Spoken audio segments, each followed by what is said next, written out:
Lee Boxing Truth. So, good Sunday. So, some of y'all getting ready to go to church or on their way to church as I am.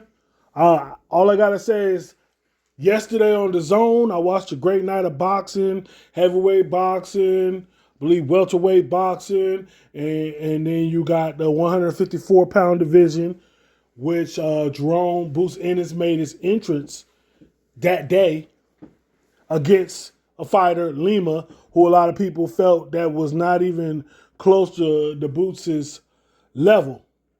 But with that being said, when you go to the 154-pound division, you know you're not always going to start at the top.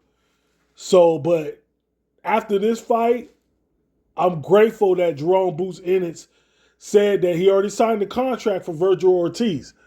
And that pretty soon, he also called out Jermell Charlo, which I believe that fight can happen too because, he's already got, he had ties with PBC. And so that's just a conversation that could happen. And that makes sense to both fighters, especially with Jermell being at that 154 pound and he being like pretty much, Jermell Charlo was the king of 154 pounds. But Jerome Boots Ennis is already making his name and saying that, hey, look, I'm the new king now at 154 pounds. And there's nothing wrong with that.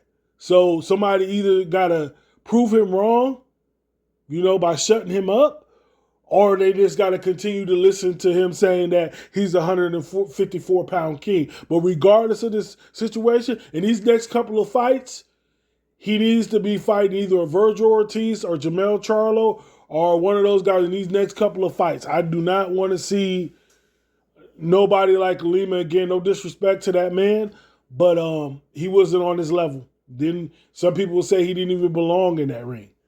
So, I got family members telling me that he didn't even belong in the ring. So, the comment has been heard. It's been noted. They feel that Jerome Boots Ennis needs to step up at this time. He's got too many fights in, and all his fights need to be those fights. That's the one thing I can say that I respect about Errol Spence. And he mostly says, "Hey, I don't need no tune-ups. I don't want no tune-up fights. I want to go straight in there against the best. And if you are the best, I think you should demand that. Yeah, you're gonna get paid, because we know if this Virgil Ortiz fight happens, you're getting paid. You're getting money. If this Jermell Charlo fight happens, you're gonna get paid. The money's gonna be there. They're gonna make the money get there. It might not be exactly what you want, but it's gonna get you up there. And I heard Eddie Hearn talk about going to multiple divisions, but we're just gonna worry about this division first. You got two people before you even leave this division that people want to see you fight.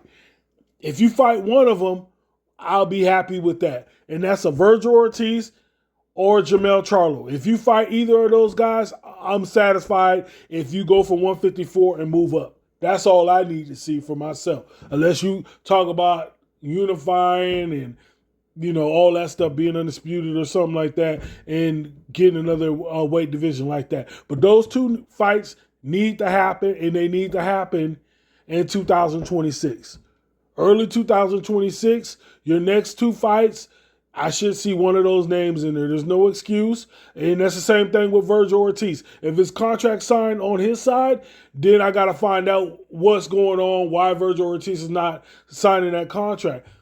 But if Virgil Ortiz is just waiting for this fight to be done, then that's good. One thing he did mention, he's saying if he can't get the Virgil Ortiz because Virgil Ortiz loses to the guy he's going against, then he'll take on that guy. Which would be respectful, but nobody can deny that. Because if the guy beats Virgil Ortiz, then we got to say, okay, that guy was better than Virgil Ortiz, so give me him.